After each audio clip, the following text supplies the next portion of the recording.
This is the Marvel Legends King Thor, or the AllFather Thor.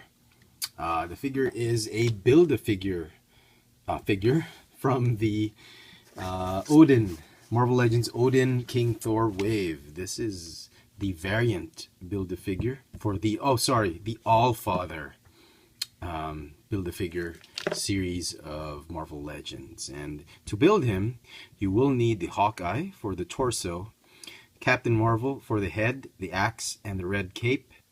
You will need a Thor figure, a Marvel Now Thor figure for the right leg, a Iron Fist for the left leg, I think, yes, one left leg for the Iron Fist, and one more, Machine Man for the arms.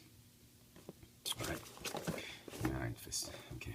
So, I actually have the first batch of figures I got. I actually built the Odin Build-A-Figure, and he's the one who's displayed on my shelf. However, I had an opportunity to get extra Marvel Legends figures from this wave, and so I picked up doubles of certain figures, like what I mentioned, Hawkeye, Iron Fist, and Thor, just so I could make, since I already had the arms of Machine Man. I just had to get the others just to build the King Thor, the AllFather Thor.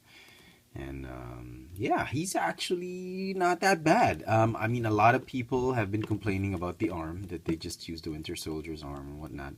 And look, I mean, if you had if you had a cybernetic arm, it would naturally be much bigger than your current arm, and I totally understand that. I totally dig that. Or if you don't want to believe that Thor lost his arm and you think that it's his armor, it would have to still be bigger than his unarmored arm. Either way, the bigger left arm on this figure kind of works for me. Let's put that away.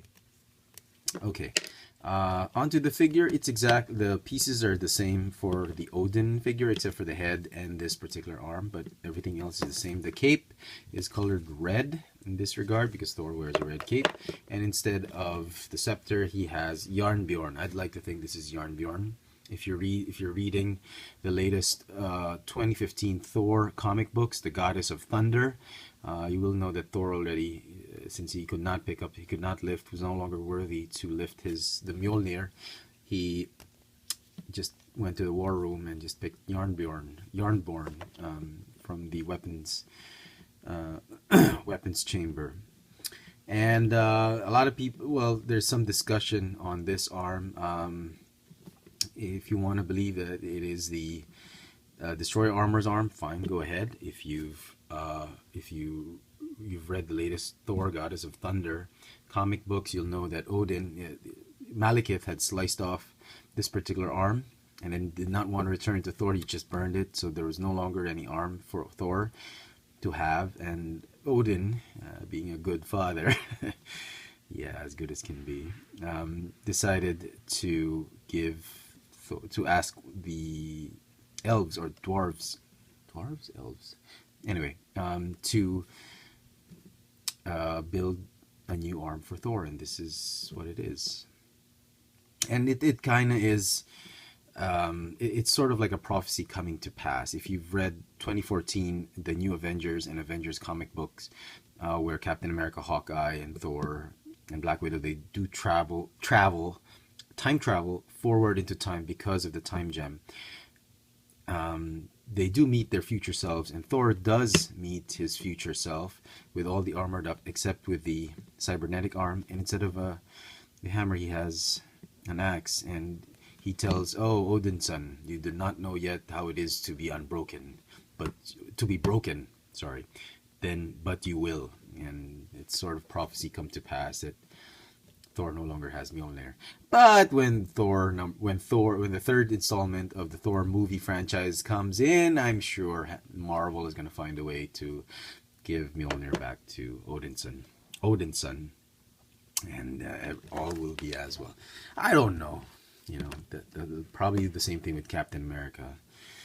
since he no longer is Captain America. It's now Captain Falcon. Anyway, so the figure looks great, decent enough. Paint apps, just for the head sculpt is the only one that's different.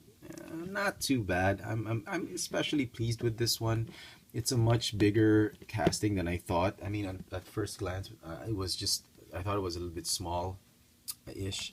But when you display him with the other figures, it's a decent enough sized build-a-figure. I mean, the Green Goblin, Ultimate Green Goblin, was really big, and you know, you're expecting something of that scale for a build-a-figure figure, but this one, it's acceptable, and I'm pretty okay with it.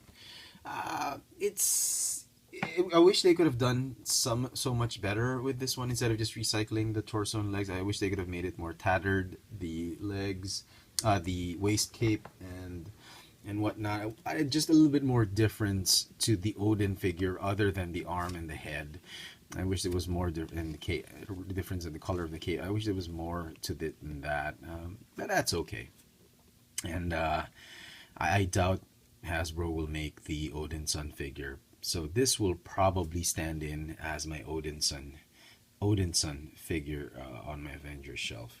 It's going to get a 9 out of 10 for me. Not too bad. 10 out of 10.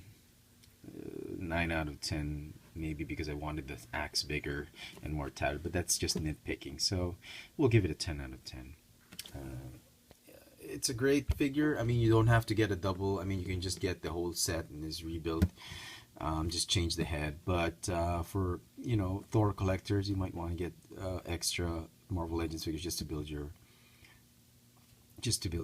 King Thor figure. There you go, folks. I hope you enjoyed this video review. If you did, please click the thumbs up icon. Don't forget to share, subscribe this video. Subscribe to this channel, Cheffatron, where I'll do all my reviews. You want to see my toy hauls, I post them on Twitter, FX Friends. You want to see my toy sightings here in Manila, I do post them on Instagram, same handle, FX Friends. This has been the Marvel Legends Infinite Series Build-A-Figure, the AllFather, the King Thor variant. Thanks for watching.